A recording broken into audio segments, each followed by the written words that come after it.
রোজার মাস কথা খুব সংক্ষিপ্ত।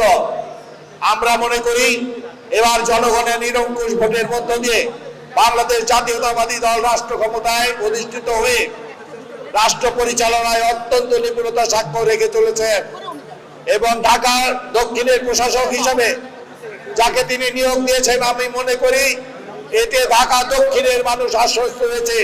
একজন যোগ্য মানুষ ঢাকা দক্ষিণের প্রশাসক হিসেবে নিয়োগপ্রাপ্ত হয়েছে।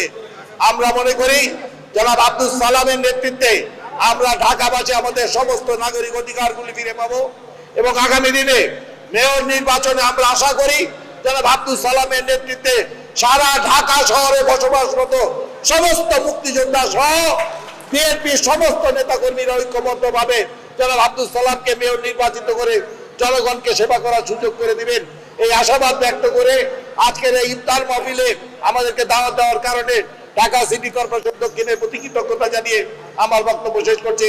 বাংলাদেশ জিন্দাবাদ।